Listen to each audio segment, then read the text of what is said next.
ಆಯುಧ ಮಾರ್ಕೊಂಡ ಪಾಕಿಸ್ತಾನ 3 ದಿನಗಳಲ್ಲೇ ಬತ್ತಳಿಕೆ ಖಾಲಿ. ಇಂಥ ದುಸ್ಥಿತಿ ಇನ್ಯಾರಿಗೂ ಬೇಡ ಸ್ನೇಹಿತರೆ. ಪಾಪಿ ಸಮುದ್ರಕ್ಕೆ ಹೋದ್ರೂ ಕೂಡ ಮೊಣಕಾಲ್ ತನಕ ನೀರು ಅನ್ನೋ ಮಾತು ಕೇಳಿದಿರಲ್ಲ, ಅದು ಪಾಪಿ ಬದಲಿಗೆ ಪಾಕಿ ಅಂತ ಹೇಳೋ ಪರಿಸ್ಥಿತಿ ಬಂದಿದೆ ಅಂತ ಕಾಣುತ್ತೆ. ಈ ಪಕ್ಕದ ನೆರೆಹೊರೆ ರಾಷ್ಟ್ರಕ್ಕೂ ಅದೇ ಪರಿಸ್ಥಿತಿ.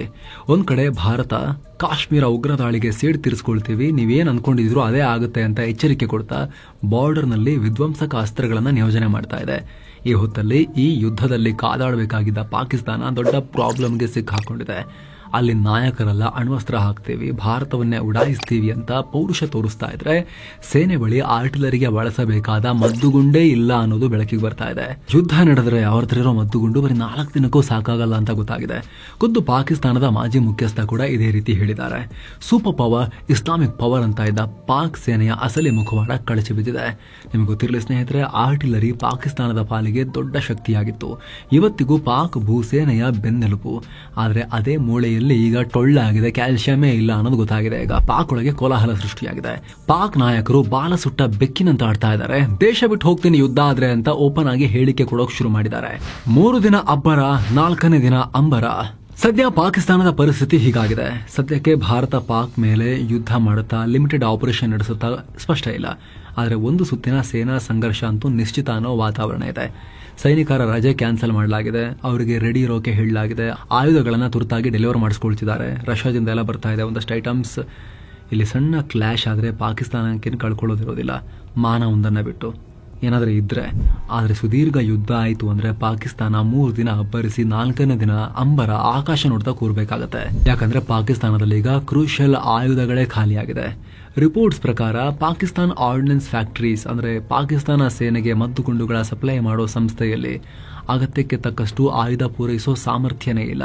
ಹೈ ಇಂಟೆನ್ಸಿಟಿ ಅಂದ್ರೆ ತೀವ್ರ ರೀತಿಯ ಸಂಘರ್ಷ ಆದ್ರೆ ಪಾಕ್ ಬರೀ 96 ಗಂಟೆಗಳಲ್ಲೇ ಬರಿಗೈಲಿ ನಿಲ್ಬೇಕಾಗತ್ತೆ. ಕ್ರಿಟಿಕಲ್ ಆರ್ಟಿಲರಿ ಅಮ್ಯುನಿಷನ್ಸ್ ಅವ್ರ ಹತ್ರ ಇಲ್ಲ ಅಂತ ರಿಪೋರ್ಟ್ ಹೇಳ್ತಾ ಇದೆ. ನಿಮ್ಗೆ ಗೊತ್ತಿರಲಿ ಸ್ನೇಹಿತರೆ, ಪಾಕಿಸ್ತಾನದ ಬಳಿ ಈಗಲೂ ದೊಡ್ಡ ಪ್ರಮಾಣದ ಆರ್ಟಿಲರಿ ಇದೆ. ಭಾರತಕ್ಕೆ ಹೋಲಿಸ್ಕೊಂಡ್ರೆ ಪಾಕ್ ಬಳಿ ಹೆಚ್ಚು ಸೆಲ್ಫ್ ಪ್ರೊಪೈಲ್ಡ್ ಆರ್ಟಿಲರಿ ಗನ್ಗಳಿದಾವೆ. ಅಫ್ಕೋರ್ಸ್ ಓವರ್ ಆಲ್ ಆರ್ಟಿಲರಿ ತಗೊಂಡಾಗ ಭಾರತ ಪಾಕಿಸ್ತಾನಕ್ಕಿಂತ ತುಂಬಾ ಮುಂದೆ ಇದೆ, ಕಂಪೇರ್ ಮಾಡೋಕ್ಕಾಗಲ್ಲ. ನಮ್ಮ ಹತ್ರ ಟೋಡ್ ಆರ್ಟಿಲರಿ 3975 ಇದ್ರೆ ಪಾಕ್ ಬಳಿ 2629 ಇದೆ. ಆದರೆ ಸೆಲ್ಫ್ ಪ್ರೊಪೈಲ್ಡ್ ಭಾರತದ ಬಳಿ 100 ಇದ್ರೆ ಪಾಕ್ ಬಳಿ 662 ಇದೆ. ಈ ಸೆಲ್ಫ್ ಪ್ರೊಪೈಲ್ಡ್ ಆರ್ಟಿಲರಿಗೆ ಅದರದೇ ಆದ ಪ್ರಾಮುಖ್ಯತೆ ಇದೆ. ಟೋಡ್ ಆರ್ಟಿಲರಿಗಳನ್ನ ಸೈನಿಕರೇ ಆಪರೇಟ್ ಮಾಡಬೇಕು, ಸಪರೇಟ್ ವಾಹನ ಬೇಕು, ಅದಕ್ಕೆ ಸೆಟಪ್ ಮಾಡಬೇಕು, ಮೂವ್ ಮಾಡೋಕ್ಕೂ ಟೈಮ್ ಹಿಡಿಯುತ್ತೆ. ಹಾಗಂತ ಪ್ಲಸ್ ಪಾಯಿಂಟ್ ಇಲ್ಲ ಅಂತಲ್ಲ. ಸೆಲ್ಫ್ ಪ್ರೊಪೈಲ್ಡ್ ಆರ್ಟಿಲರಿಗೆ ಹೋಲಿಸಿದ್ರೆ ಇವು ಲೈಟ್ ವೇಟ್ ಇರುತ್ತೆ, ನಮ್ಮವು ಚೀಪ್ ಕೂಡ. ನಮ್ಮ ಹತ್ರ ಬೋಫೋರ್ಸ್ ಫಿರಂಗಿ ಇದೆಯಲ್ಲ, ಅದು ಈ ಕ್ಯಾಟಗರಿಗೆ ಸೇರಿದ್ದು. ಆದ್ರೆ ಸೆಲ್ಫ್ ಪ್ರೊಪೈಲ್ಡ್ ಆರ್ಟಿಲರಿ ತನ್ನದೇ ಇಂಜಿನ್ ಹೊಂದಿರುತ್ತೆ, ಟ್ಯಾಂಕ್ ತರ ಕೆಲಸ ಮಾಡುತ್ತೆ, ಕ್ವಿಕ್ ಆಗಿ ಡಿಪ್ಲಾಯ್ ಮಾಡಬಹುದು. ಎಲ್ಲಕ್ಕಿಂತ ಇದು ಅಟ್ಯಾಕಿಂಗ್ ವೆಪನ್ ಆಗಿ ಯೂಸ್ ಮಾಡಬಹುದು. ಶತ್ರುಗಳ ಪೋಸ್ಟ್ ಮೇಲೆ, ರಸ್ತೆಗಳ ಮೇಲೆ, ಮೂಲ ಸೌಕರ್ಯದ ಮೇಲೆ ಫಾಸ್ಟ್ ಆಗಿ ದಾಳಿ ಮಾಡಿ ಅಷ್ಟೇ ವೇಗವಾಗಿ ಎಸ್ಕೇಪ್ ಆಗಬಹುದು. ಇಂಥ ಬಲಿಷ್ಠ K9 ವಜ್ರ ಹೆಸರಿನ ಆರ್ಟಿಲರಿ ನಮ್ಮ ಹತ್ರ ಇದೆ. ಏನೋ ಪಾಕ್ ಬಳಿ ಚೀನಾ ನಿರ್ಮಿತ, ಅಮೆರಿಕ ನಿರ್ಮಿತ ಆರ್ಟಿಲರಿಗಳಿದಾವೆ. ಆದ್ರೆ ಚೀನಾ ಬೆಂಬಲದಿಂದ ಪಾಕಿಸ್ತಾನ ರಾಶಿ ತಂದು ಹಾಕೊಂಡಿದೆ ಇವುಗಳನ್ನ. ಅದಕ್ಕೆ ಬೇಕಾದ ಮದ್ದುಗುಂಡುಗಳನ್ನ ಕೂಡ ಚೀನಾ ಕಂಪನಿಗಳ ಲೈಸೆನ್ಸ್ ತಗೊಂಡು ಪಾಕ್ನಲ್ಲೇ ತಯಾರಿಸ್ತಾ ಇದ್ರು. ಪಾಕ್ನ heavy industries Taxila, Pakistan ordnance factories ಇದನ್ನ ಉತ್ಪಾದಿಸ್ತಾ ಇದ್ರು. ಆದ್ರೆ ಈಗ ಇವುಗಳಲ್ಲಿ ಪ್ರೊಡಕ್ಷನ್ ಪ್ರಾಬ್ಲಮ್ ಆಗಿದೆ. ಸೇನೆ ಬಳಿನೂ ಮದ್ದುಗುಂಡು ಸ್ಟಾಕ್ಸ್ ಇಲ್ಲ ಅನ್ನೋದು ಗೊತ್ತಾಗಿದೆ. ಏನೋ ಸ್ನೇಹಿತರೆ, ವರದಿಯಲ್ಲಿ ಮುಂದುವರಿಯೋಕ್ಕಿಂತ ಮುಂಚೆ ಸೈಲೆನ್ಸ್ ಸೈನ್ಸ್ ಟೂರಿಸಂ ಕಂಪನಿ ಮತ್ತೊಂದು ಟ್ರಿಪ್ ಆಯೋಜಿಸಿದೆ. Vaishno Devi, Amritsar, Golden Temple, Shimla, Manali, Haridwar, Rishikesh, Delhi 8 night 9 days trip. ಇದು ಆಫರ್ ಪ್ರೈಸ್ ಕೇವಲ 62,700 ರೂಪಾಯಿ. ಪ್ಯಾಕೇಜ್ ನಲ್ಲಿ flight tickets, 3 star hotel stay, all meals, ದರ್ಶನ, ಎಸಿ ಟ್ರಾನ್ಸ್ಪೋರ್ಟ್ ವ್ಯವಸ್ಥೆ, 24/7 ಕನ್ನಡ ಟೂರ್ ಮ್ಯಾನೇಜರ್ ಸೌಲಭ್ಯ, ಹಿರಿಯ ನಾಗರಿಕರಿಗೆ ವಿಶೇಷ ಕೇರ್ ಎಲ್ಲ ಇರುತ್ತೆ. ಹೊರಡೋ ದಿನ 19/5/2025. ಕೆಲವೇ ಸೀಟುಗಳು ಲಭ್ಯ. ಆಸಕ್ತರು ಈ ಕೂಡಲೇ ಈ ನಂಬರ್ಗೆ ಕಾಲ್ ಮಾಡಿ ನಿಮ್ಮ ಸೀಟನ್ನ ಬುಕ್ ಮಾಡಿ. ಬನ್ನಿ ಈಗ ವರದಿಯಲ್ಲಿ ಮುಂದುವರಿಯೋಣ. ದುಡ್ಡಿಗೆ ಮಾರ್ಕೊಂಡ ಪಾಕಿಸ್ತಾನದ ಈ 3 ದಿನದ ಎಕ್ಸ್ಪೈರಿ ಡೇಟ್ ಹಿಂದೆ ಹಣದ ಆಸೆ ಕಾರಣ ಅನ್ನೋದು ಗೊತ್ತಾಗ್ತಾ ಇದೆ. ಹಾಗೆ ನೋಡಿದ್ರೆ ಪಾಕ್ ಹೊರ ರಾಷ್ಟ್ರಕ್ಕೂ ಈ ಆರ್ಟಿಲರಿ ವೆಪನ್ಗಳನ್ನ ಮಾರಾಟ ಮಾಡ್ತಾ ಇತ್ತು. ಸೌದಿ, UAE, ನೈಜೀರಿಯಾ ಸೇರಿ ಸಾಕಷ್ಟು ರಾಷ್ಟ್ರಗಳಿಗೆ ರಫ್ತು ಮಾಡ್ತಾ ಇತ್ತು. ಆದ್ರೆ ಯುಕ್ರೇನ್ ಕಾರಣದಿಂದ ಈಗ ಪಾಕಿಸ್ತಾನ ಬರಿಗೈಲಿ ನಿಲ್ಲೋ ಪರಿಸ್ಥಿತಿ ಬಂದಿದೆ. ಇಲ್ಲೇನಾಗಿದೆ ಅಂದ್ರೆ, ರಷ್ಯಾ ಜೊತೆಗೆ ಯುದ್ಧ ಶುರುವಾದಾಗ ಆರಂಭದಲ್ಲೇ ಯುಕ್ರೇನ್ ಮಿತ್ರರು ಅವರಿಗೆ ಭರಪೂರ ಸಪೋರ್ಟ್ ಮಾಡ್ತಾ ಇದ್ರು. ಆದ್ರೆ ಕೆಲ ತಿಂಗಳುಗಳಿಂದ ಯುಕ್ರೇನ್ಗೆ ಸರಿಯಾಗಿ ಅದು ಪೂರೈಕೆ ಆಗ್ತಾ ಇರಲಿಲ್ಲ. ಹೀಗಾಗಿ ಯುಕ್ರೇನ್ ಯುರೋಪ್ ಬಿಟ್ಟು ಬೇರೆ ಬೇರೆ ದೇಶಗಳ ಕಡೆಗೆ ಮುಖ ಮಾಡ್ತಾ ಇದ್ರು. ಅದರಲ್ಲಿ ಈ ಪಾಕಿಸ್ತಾನ ಕೂಡ ಒಂದು. ಹೇಳಿ ಕೇಳಿ ಇವರಿಬ್ಬರಿಗೂ ಕೂಡ ಹಳೆ ಡಿಫೆನ್ಸ್ ನಂಟಿದೆ, ಯುಕ್ರೇನ್ಗೂ ಪಾಕಿಸ್ತಾನಕ್ಕೂ. ಯುಕ್ರೇನ್ ಪಾಕಿಸ್ತಾನಕ್ಕೆ ಮುಂಚೆ ಯುದ್ಧ ಟ್ಯಾಂಕ್ಗಳನ್ನು ಕೂಡ ಮಾಡಿಕೊಟ್ಟಿತ್ತು. ಸೊ ಕೊಡಿ ಅಂತ ಯುಕ್ರೇನ್ ಕೇಳ್ತು, ನಮಗೀಗ ಹೆಲ್ಪ್ ಮಾಡಿ ಅಂತ. ಹೇಗೂ ಪಾಕಿಸ್ತಾನಕ್ಕೆ ಹಣ ಬೇಕಾಗಿತ್ತು. 2 ವರ್ಷದ ಹಿಂದಕ್ಕೆ ಹೋದ್ರೆ $1 ಬಿಲಿಯನ್ ವಿದೇಶಿ ವಿನಿಮಯ ಕೂಡ ಇರಲಿಲ್ಲ. ಸೊ ಪಾಕಿಸ್ತಾನ ತನ್ನ ಬತ್ತಳಿಕೆಯನ್ನು ಮಾರೋಕೆ ಶುರು ಮಾಡ್ತು. ಬಹುಶಃ ಅವರಿಗೂ ಇದೆಲ್ಲ ಯಾಕೆ, ನಮಗೇನು ಯುದ್ಧ ಇದೆಯಾ, ಜಗಳ ಇದೆಯಾ, ಭಾರತ ಬಂದರೆ ಅಣ್ವಸ್ತ್ರ ತೋರಿಸಿದ್ರೆ ಆಯಿತು, ಅವ್ರು ಏನಂದರೆ ಸಣ್ಣ ಪುಟ್ಟದೊಂದೇನಾದರೂ ಬಾರ್ಡರಲ್ಲಿ ಸ್ಟ್ರೈಕ್ ಮಾಡ್ಬೋದು ಅಷ್ಟೇ, ಯುದ್ಧ ಎಲ್ಲ ಮಾಡ್ತಾರೆ, ಅದು ಯುದ್ಧ ಮಾಡೋ ದೇಶ ಅಲ್ಲ ಅವರು ಅಂತ ಅನ್ಕೊಂಡಿತ್ತೇನೋ ಪಾಕಿಸ್ತಾನ. ಒಟ್ಟಾರೆ ಇದ್ದಬದ್ದ ಮದ್ದುಗುಂಡನ್ನೆಲ್ಲ ಯುಕ್ರೇನ್ ಹಡಗಿಗೆ ತುಂಬಿ ಮಾರ್ಬಿಟ್ಟಿದ್ರು, ಜೋಬಿಗೆ ಡಾಲರ್ ಹಾಕೊಂಡಿದ್ರು. ಸ್ನೇಹಿತರೆ, ಒಂದು ಲೆಕ್ಕಾಚಾರದ ಪ್ರಕಾರ ಪಾಕ್ನ ಈ ಮದ್ದುಗುಂಡಿನ ರಫ್ತು 3000 ಪಟ್ಟು ಹೆಚ್ಚಾಗಿದೆ ಅಂತ ರಿಪೋರ್ಟ್ಸ್ ಹೇಳುತ್ತೆ. 2021-22ರಲ್ಲಿ ಅಂದರೆ ಯುಕ್ರೇನ್ ಯುದ್ಧ ಶುರುವಾಗೋಕ್ಕೂ ಮೊದಲು ಬರೀ $13 ಮಿಲಿಯನ್ ಇದ್ದ ಆಯುಧ ರಫ್ತು 2022-23ನೇ ಸಾಲಿನಲ್ಲಿ $415 ಮಿಲಿಯನ್ ಏರಿಕೆಯಾಗಿದೆ. 2023ರಲ್ಲಿ ಅಂದರೆ ಯುರೋಪ್ ರಾಷ್ಟ್ರಗಳು ಕೈಬಿಟ್ಟ ನಂತರ ಇದು ವಿಪರೀತ ಜಾಸ್ತಿ ಆಗಿದೆ. 2023ರ ಫೆಬ್ರವರಿ ಮಾರ್ಚ್ ನಡುವೆ ಅಂದರೆ ಜಸ್ಟ್ 1 ತಿಂಗಳಲ್ಲಿ ಪಾಕ್ $364 ಮಿಲಿಯನ್ ಅಂದರೆ ಸುಮಾರು 3130 ಕೋಟಿ ರೂಪಾಯಿನಷ್ಟು ಆಯುಧವನ್ನ ರಫ್ತು ಮಾಡಿತ್ತು.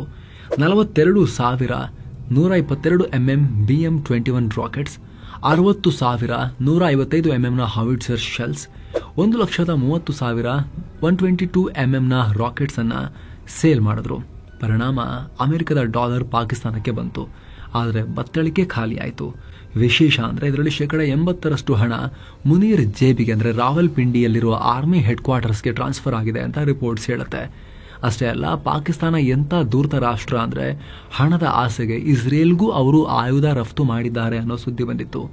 ಒಂದ್ ಕಡೆ ಗಾಜಾ ಜನರ ಬಗ್ಗೆ ಕಣ್ಣೀರು ಹಾಕ್ತಾ ನಾಟಕ ಮಾಡ್ತಾ, ಮತ್ತೊಂದ್ ಕಡೆ ಅದೇ ಗಾಜಾ ಜನರ ಮೇಲೆ ಇಸ್ರೇಲ್ ದುಡ್ಡಿನ ಆಸೆಗೆ ಬಲಿಯಾಗಿ ಇಸ್ರೇಲ್ಗೆ ಶಸ್ತ್ರಾಸ್ತ್ರಗಳನ್ನು ಕೊಟ್ಟಿದ್ದಾರೆ. ಇಸ್ರೇಲ್ಗೆ ತನ್ನ 155 mm ಶೆಲ್ಸ್ ಅನ್ನ ಮಾರಾಟ ಮಾಡಿದೆ ಅಂತ ಸುದ್ದಿ ಬಂದಿತ್ತು. ಅಮೆರಿಕ ಸೂಚನೆ ಮೇರೆಗೆ ಯೆಮೆನ್ ಸೈಪ್ರಸ್ ಮಾರ್ಗದ ಮೂಲಕ ಪಾಕ್ ಆಯುಧ ಕಳಿಸ್ತಾ ಇದೆ ಅಂತ ಹೇಳಲಾಗಿತ್ತು. ಇದರ ಪರಿಣಾಮ ಈಗ ಭಾರತ ಯುದ್ಧಕ್ಕೆ ಆಹ್ವಾನ ಕೊಟ್ಟರೆ ಒಂದು ವೇಳೆ ಪಾಕ್ ಆಕಾಶ ನೋಡ್ತಾ ಕೂರ್ಬೇಕಾಗತ್ತೆ 3 ದಿನಗಳ ಬಳಿಕ ಅಂತ. ನೀವಿಲ್ಲಿ ಕೇಳಬಹುದು, ಅರೆ ಮಾತು ಶುರು ಮಾಡಿದ್ರೆ ಯುದ್ಧ ಮಾಡ್ತೀವಿ ಅಂತಾರಲ್ಲ ಅಂತ. ಸ್ನೇಹಿತರೆ, ಎಲ್ಲ ನಾಯಕರ ಬಾಯಲ್ಲೂ ಬರೋದೇ ಹಾಗೆ, ನಾವು ಹೇಳಿಗಳು ನಮ್ಮ ಕೈಲಿ ಆಗಲ್ಲ ಅಂತ ಯಾರು ಹೇಳ್ಕೊಳ್ತಾರೆ. ಆದರೆ ರಿಯಲ್ ಇಶ್ಯೂ ಏನು ಅಂತ ಒಳಗಡೆ ಗೊತ್ತಿರುತ್ತೆ ಅವರಿಗೆ, ಒಳಗೊಳಗೆ ಭಯ ಆಗ್ತಿರುತ್ತೆ. ಜೊತೆಗೆ ಗ್ರೌಂಡಲ್ಲಿರೋ ಫುಟ್ ಸೋಲ್ಜರ್ಸಿಗೆ ಗೊತ್ತಿರುತ್ತೆ. ದೂರದವ್ರನ್ನ ಬಿಡಿ, ಪಾಕಿಸ್ತಾನದ ಮಾಜಿ ಬಾಸ್ ಅಂದರೆ 2016ರಿಂದ 22 ತನಕ ಆರ್ಮಿ ಚೀಫ್ ಆಗಿದ್ದ ಕಮರ್ ಜಾವೇದ್ ಬಾಜ್ವಾ ಪಾಕ್ ಆರ್ಮಿಯನ್ನ ಭಾರತದ ಆರ್ಮಿ ಜೊತೆಗೆ ಮ್ಯಾಚ್ ಮಾಡೋಕ್ಕಾಗಲ್ಲ, ಯುದ್ಧ ಅಲ್ಲ, ಟ್ಯಾಂಕ್ ಮೂವ್ ಮಾಡೋಕ್ಕೂ ನಮ್ಮ ಹತ್ರ ಡೀಸೆಲ್ ಇಲ್ಲ, ಆಯುಧಗಳ ಕೊರತೆ ವಿಪರೀತ ಇದೆ, ಆರ್ಥಿಕ ಶಕ್ತಿನೂ ನಮಗಿಲ್ಲ ಅಂತ 2023ರ ಸಂದರ್ಶನವೊಂದರಲ್ಲಿ ಅವರು ಓಪನ್ ಆಗಿ ಹೇಳಿದ್ರು. ಪಾಕ್ನಲ್ಲಿ ಅದು ವಿವಾದ ಕೂಡ ಉಂಟಾಗಿತ್ತು. ಮೊನ್ನೆ ಕೂಡ ಪಾಕ್ ಸಂಸದನೊಬ್ಬ ಈ ಯುದ್ಧ ಶುರುವಾದ್ರೆ ನಾನು ಇಂಗ್ಲೆಂಡ್ಗೆ ಓಡ್ ಹೋಗ್ತೀನಿ ಅಂತ ಮೀಡಿಯಾದವ್ರು ಕೇಳಿದಾಗ ಮಾನ ಇಲ್ಲ, ಮರ್ಯಾದೆ ಇಲ್ಲ, ಯುದ್ಧ ಶುರುವಾದ್ರೆ ಏನ್ ಮಾಡ್ತೀರಿ, ದೇಶದ ಜನರೆಲ್ಲ ಹೋಗಿ ಫೈಟ್ ಮಾಡಬೇಕು ಅಂತ ಹೇಳ್ತೀರಾ, ನೀವು ಹೋಗ್ತೀರಾ ಅಂತ ಕೇಳ್ತಾರೆ ಪತ್ರಕರ್ತರು. ಮೈಕ್ ಇಡ್ತಾರೆ. ಆಮೇಲೆ ಹಿಂಗೆ ಯುದ್ಧ ಆದ್ರೆ ನಾನು ಮೋಸ್ಟ್ಲಿ ಇಂಗ್ಲೆಂಡ್ಗೆ ಓಡೋಗ್ತೀನಿ ಅನ್ಸುತ್ತೆ ಅಂತ ಹೇಳ್ತಾರೆ. ಜೋಕ್ ಆಗಿ ಹೋಗಿದೆ ಪಾಕಿಸ್ತಾನದಲ್ಲಿ. ಪಾಲಿಟಿಕ್ಸ್ ಅನ್ನೋದು ಸೇನೆ ಕಂಡ್ರೆ ಎಲ್ಲರಿಗೂ ಅಸಹ್ಯ ಬಂದು ಹೋಗಿದೆ. ಪೊಲಿಟಿಷಿಯನ್ಸ್ ಈ ರೀತಿ ಸೇನೆಯನ್ನು ಲೇವಡಿ ಮಾಡಕ್ ಹಿಂಗೆ ಹೇಳಿಕೆ ಕೊಡ್ತಾ ಇದ್ದಾರೆ, ನಮ್ಮ ಸೇನೆ ಕೈಲಾಗಲ್ಲ ಅಂತ. ಭಾರತಕ್ಕೆ ಅಡ್ವಾಂಟೇಜ್ ಹೇಗೆ? ಸ್ನೇಹಿತರೆ, ಯುದ್ಧ ಆದರೆ ಫಿರಂಗಿ ದೊಡ್ಡ ಪಾತ್ರ ವಹಿಸುತ್ತೆ. ಬೆಟ್ಟ ಗುಡ್ಡ ಇರೋ LOCಯಲ್ಲಿ ಇದು ಬೇಕೇ ಬೇಕು. ಕಾರ್ಗಿಲ್ ಯುದ್ಧದ ಟೈಮ್ನಲ್ಲಿ ಬೋಫೋರ್ಸ್ ಹೇಗೆ ಹೋರಾಟ ಮಾಡಿದ್ವು ಅನ್ನೋದನ್ನ ಇಡೀ ಜಗತ್ತು ನೋಡಿದೆ. ಸೊ ಈ ನಿಟ್ಟಿನಲ್ಲಿ ಭಾರತಕ್ಕೆ ಇನ್ನೊಂದು ಅಡ್ವಾಂಟೇಜ್. ಪಾಕಿಸ್ತಾನ ಬಳಿ ಅಮೆರಿಕ ನಿರ್ಮಿತ M109 ಆರ್ಟಿಲರಿ ಇದೆ. ಚೀನಾದ ಟೈಪ್ 54 ಆರ್ಟಿಲರಿ ಹೆಚ್ಚಿದಾವೆ. 2 ರಾಷ್ಟ್ರಗಳು ಕ್ರಮವಾಗಿ 438 ಮತ್ತು 490 ಆರ್ಟಿಲರೀಸ್ ಕೊಟ್ಟಿದ್ವು. ಈ ಎರಡಕ್ಕೂ 155 mm ಶೆಲ್ಗಳು ಬೇಕು. BM-21 ಸಿಸ್ಟಮ್ಗೆ 122 mm ರಾಕೆಟ್ಸ್ನ ಅವಶ್ಯಕತೆ ಇದೆ. ಸದ್ಯ ಇವುಗಳು ಪಾಕಿಸ್ತಾನದ ಹತ್ರ ಇಲ್ಲ. ಈಗ ಯುದ್ಧ ಶುರುವಾದ್ರೆ ಭಾರತಕ್ಕೆ ಹೆಚ್ಚಿನ ಲಾಸ್ ಇಲ್ಲದೆ ಆಲ್ಮೋಸ್ಟ್ ಕೇಕ್ ವಾಕ್ ಆಗೋ ಸಾಧ್ಯತೆ ಇರುತ್ತೆ. ಈ ರಿಪೋರ್ಟ್ಸ್ ನಿಜವೇ ಆಗಿದ್ರೆ, ಅವರ ಹತ್ರ ಶೆಲ್ಸ್ ಕಮ್ಮಿ ಇರೋ ರಿಪೋರ್ಟ್ಸ್ ನಿಜವೇ ಆಗಿದ್ರೆ. ಆಯುಧವೇ ಇಲ್ಲದ ಮೇಲೆ ಆ ಮಷಿನ್ ತಗೊಂಡು ಏನ್ ಹಾರಿಸೋದೇನು ಒಳಗಿಂದ? ಮುನೀರು ಏನ್ ಹಾರಿಸಕ್ಕಾಗತ್ತೆ, ನೀರು ಹಾರಿಸಬೇಕಷ್ಟೇ. ಸೊ ಭಾರತದ ಭೂಸೇನೆಗೆ ಇದರಿಂದ ದೊಡ್ಡ ಮುನ್ನಡೆ ಸಿಗುತ್ತೆ. ಆದ್ರೆ ಹೊರಗಿನವ್ರು ಕೊಡಲ್ವಾ ಅವರಿಗೆ ವಾರ್ ಟೈಮ್ನಲ್ಲಿ ಅಂತ ನೀವು ಕೇಳ್ಬೋದು.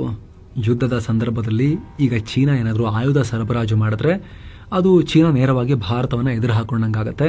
ನಾವು ಸಪೋರ್ಟ್ ಮಾಡ್ತೀವಿ, ಹೊರಗಿಂದನೇ ಮಾಡ್ತೀವಿ, ಆದರೆ ಈ ಯುದ್ಧದಲ್ಲಿ ನಾವು ನ್ಯೂಟ್ರಲ್ ಆಗಿರ್ತೀವಿ ಅಂತ ಚೀನಾ ಹೇಳೋ ಸಾಧ್ಯತೆ ಜಾಸ್ತಿ ಈ ಹಿಂದಿನ ಟ್ರ್ಯಾಕ್ ರೆಕಾರ್ಡ್ ತಗೊಂಡಾಗ.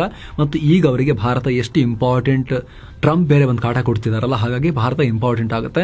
ಅವರು ಎದುರು ಹಾಕೊಳಕ್ ಹೋಗಲ್ಲ ಅಂತ ನಾವು ಅನ್ಕೋಬಹುದು. ಆದ್ರೂ ಕದ್ದು ಮುಚ್ಚಿ ಕೊಡಬೇಕು ಅಂದ್ರೂ ಕೂಡ POK ಮೂಲಕನೇ ಕೊಡಬೇಕು. ಭಾರತ ಒಂದು ವೇಳೆ POKನೇ ಟಾರ್ಗೆಟ್ ಮಾಡ್ತು ಅಂತ ಹೇಳಿದ್ರೆ, ಯುದ್ಧ ಮಾಡಿದ್ರೆ POK ಟಾರ್ಗೆಟ್ ಮಾಡೇ ಮಾಡ್ತಾರಲ್ಲ, ಪೂರ್ಣ ಪ್ರಮಾಣದ ಯುದ್ಧ ಆಯಿತು ಭಾರತ ಪಾಕ್ ನಡುವೆ ಅಂತ ಹೇಳಿದ್ರೆ, ಆ ಜಾಗದಲ್ಲಿ ಮೇಲುಗೈ ಸಾಧಿಸಿದ್ರೆ ಆ POK ಇಂದ ಹಾದು ಹೋಗಿರೋ ಸೆಪೆಕ್ ಮೂಲಕನೂ ಚೀನಾ ಕೊಡೋಕ್ಕಾಗಲ್ಲ. ಅರಬ್ಬಿ ಸಮುದ್ರ ಮೂಲಕ ಕೊಡಬೇಕು ಅಂತ ಬಂದ್ರೆ ಅಲ್ಲೂ ಕೂಡ ಭಾರತೀಯ ನೇವಿ ಇದೆಯಲ್ಲ, ಸಣ್ಣದವಾಗಿ ನಿಂತ್ಕೊಂಡಿದೆ ಪಾಕಿಸ್ತಾನವನ್ನ ಬ್ಲಾಕ್ ಮಾಡೋಕೆ. ಇನ್ನು ಒಂದ್ ದಾರಿ ಇದೆ ಇರಾನ್ ಮೂಲಕ ಕೊಡೋಕೆ. ಅಲ್ಲಿ ಬಲೂಚಿಗಳು ಬಾಯಿ ಕಳ್ಕೊಂಡ್ ಕೂತಿದ್ದಾರೆ, ಬನ್ನಿ ಬನ್ನಿ ಪಾಕಿಸ್ತಾನಕ್ಕೆ ಹೆಂಗ್ ಕೊಡ್ತೀರಿ ನೋಡ್ತೀವಿ ಅಂತ ಹೇಳಿ. ಮೇಲಾಗಿ ಯಾವ ರಾಷ್ಟ್ರ ಕೂಡ ಪಾಕಿಸ್ತಾನಕ್ಕೆ ಪುಕ್ಸಟೆ ಕೊಡೋಕೆ ಅಂತ ಒಳ್ಳೆ ಹೆಸರನ್ನು ಇವ್ರು ಇಟ್ಕೊಂಡಿಲ್ಲ. ದುಡ್ಡು ಕೊಡಬೇಕಾಗತ್ತೆ. ಅಂತ ದುಡ್ಡು ಪಾಕಿಸ್ತಾನ ಬಳಿ ಇಲ್ಲ. ಬರೀ $15 ಬಿಲಿಯನ್ ಇಟ್ಕೊಂಡು ಕೂತಿದ್ದಾರೆ ಇಡೀ ದೇಶಕ್ಕೆ, 25 ಕೋಟಿ ಜನಸಂಖ್ಯೆ ಇರೋ ರಾಷ್ಟ್ರಕ್ಕೆ. ಇದೇ ಕಾರಣಕ್ಕೆ ಅಸೀಂ ಮುನೀರ್ ಯುದ್ಧ ಪ್ರತಿಕಾರ ಅಂತ ಮಾತನಾಡ್ತಿದ್ರು ಕೂಡ ಪಾಕಿಸ್ತಾನದ ಒಳಗಿಂದಲೇ ದೊಡ್ಡ ಪ್ರಮಾಣದಲ್ಲಿ ಯುದ್ಧದ ಬಗ್ಗೆ ಹೆದರಿಕೆಯ ಹೇಳಿಕೆಗಳು ಈಗ ಬರೋಕೆ ಶುರುವಾಗಿರೋದು ಅನ್ನೋದು ಸದ್ಯದ ವಿಶ್ಲೇಷಣೆ. ಇದ್ರ ಬಗ್ಗೆ ನಿಮ್ಮ ಒಪಿನಿಯನ್ ಏನು ಕಾಮೆಂಟ್ ಮಾಡಿ ತಿಳಿಸಿ. ಮತ್ತೆ ಭೇಟಿ ಆಗ್ತಿರೋಣ. ನಮಸ್ತೆ.